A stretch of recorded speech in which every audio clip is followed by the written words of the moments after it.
Okay, hit it.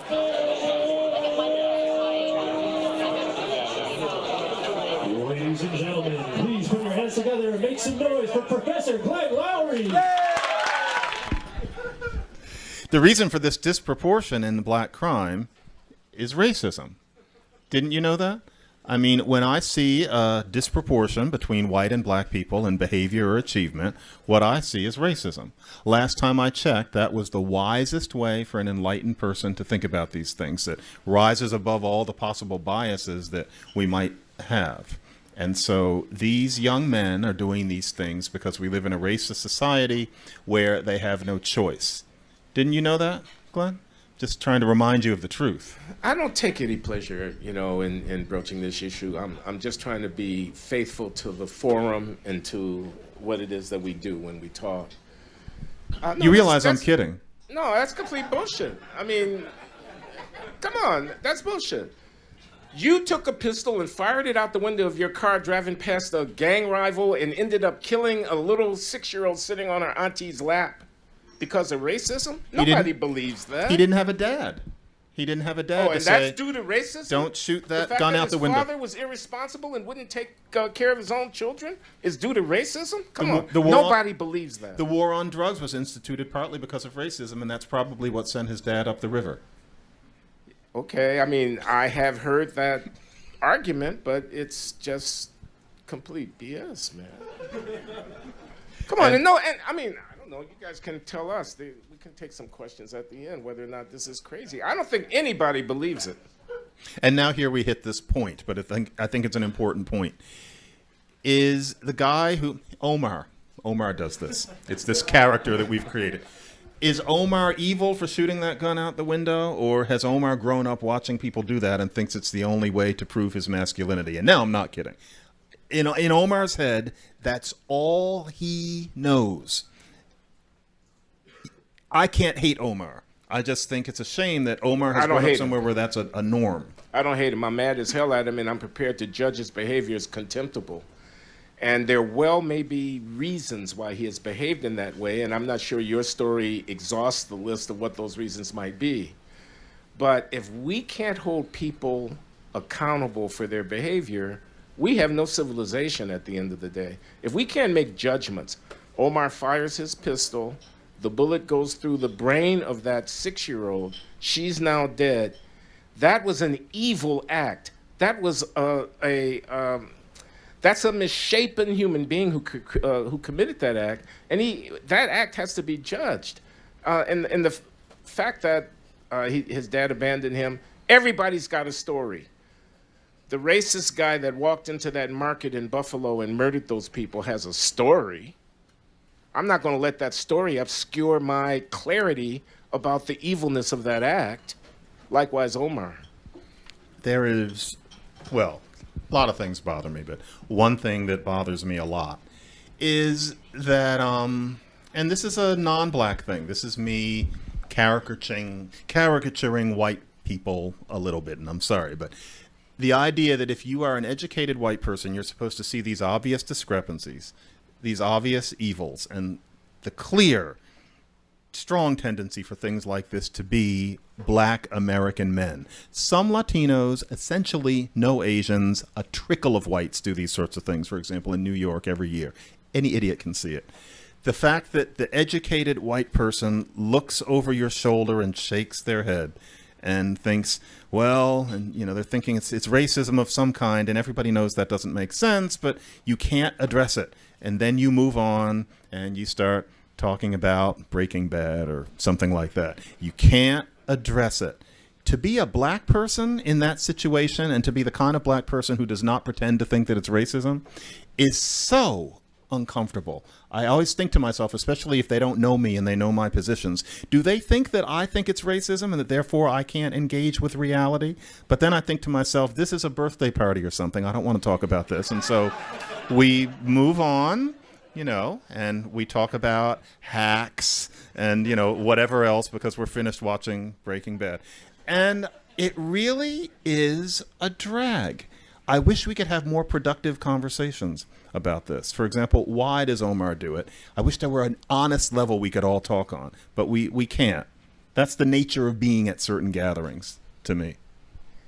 Yeah. And if I'm with a lot of my family, it's easier because a lot of them feel more like you than I do. It's when you're at that, frankly, mostly white Park Slope birthday party where it has to be a fake conversation and everybody keeps looking over my shoulder. And I'm always wondering, what's back there? And it certainly isn't the truth. And so it's very uncomfortable. Well, I was just going to remark there's a class dimension to this. I mean, you were in Park Slope, and that cocktail party or whatever is what it is. Almost never in Park Slope.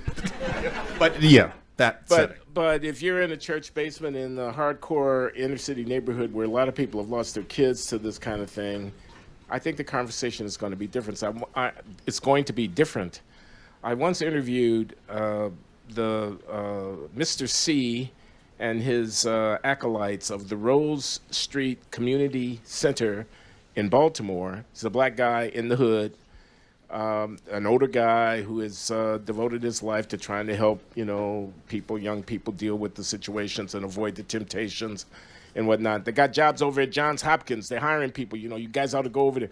Let's pray this morning before we set out, on a day that is fraught with all kind of temptation and all kind of stuff. He's in every city. You got a guy like that in every city, and you talk to him. Now, his cohorts have lost, my sister, my son, my father, killed by gun violence in the city, killed by people wielding guns in the city, and so on. And and I asked him, I said, "Are you mad?" Because I'm mad. And they equivocated a little bit. They didn't want to just say straight up they were angry. They didn't want to just point a finger because there, but for the grace of God, go I. I mean, one guy told a story about how he wanted to go get revenge because his sister had been murdered and he thought he knew who had done it. And he thought that the police officer who gave him a clue as to who had done it was baiting him to try to encourage him to go and commit the crime so that the police officer could then come around and arrest him for committing the crime, he thought. He hated the cops, but he also hated the guy that killed his sister, and he was on the horns of a dilemma. So, I mean, there's a kind of ambiguity, a kind of mixed feelings of my anger and your sadness, a kind of, resignation. This is the hand we've been dealt, but also a sense that this is not right, because it's not right. It's not right.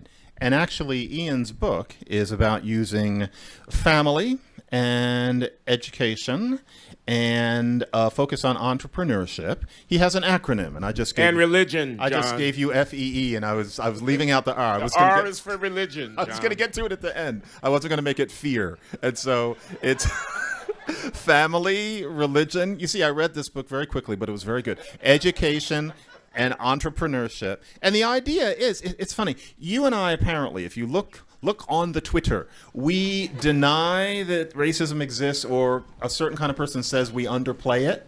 But the truth is we know it exists, and so does Ian. The idea is, what do you do despite it? It's always going to rain. There will always be germs. We can get past it. And there seems to be this idea that if you're Black American, and it's after about 1965, there's something unique that's happened in human history. Human history starts probably somewhere in East Africa, about 300,000 years ago, depending on what you call a human being. All sorts of things have happened. People have spread all over the world, and there's been the Enlightenment and the Industrial Revolution and television and Blu-ray and all these things. And now here we are, and Black Americans are the only people who can't overcome, who need a complete overhaul of general conditions before we can do any better than okay. That is such a depressing message. But the idea seems to be that racism's just too much. We have no agency. Ian's book is called Agency. But it's called Agency. I don't remember the subtitle. But he thinks that we have agency. And yet you can be sure as shit that there are going to be reviews of that book where he's accused of being this patronizing Black conservative who's telling us to pull ourselves up by these things called bootstraps that I actually don't know what they are. I think that is such a shame that somebody says, here's what you can do despite it, and they're told, you're just a conservative. Be gone. We're going to sit here and cry together. I don't get it. Well, you're preaching to the choir on that one, man. I mean, I think it makes a mockery of the very idea of freedom, and it makes a kind of joke out of the notion of equality. Freedom to do what? Freedom to live responsibly and to take responsibility for the consequences of your choices. Equality in what sense? Equality in the sense that I have earned your respect. You don't give it to me because I'm a bellyacher. You don't give it to me because, again, my ancestors were violated. You give it to me because you respect what it is I've done with the freedom that characterizes my life. So all of this bellyaching, excuse making, and so forth, and this is just me, and I almost want to apologize because I realize how out of step this kind of sentiment is in the day of racial reckoning and post-George Floyd enlightenment. But I think it's a path to a kind of permanent second-class citizenship, not by law, but by the consequence of the failure to actually seize the possibilities of your own freedom. I mean, for example, 7 in 10 babies born to an African-American woman in this country born to a woman without a husband.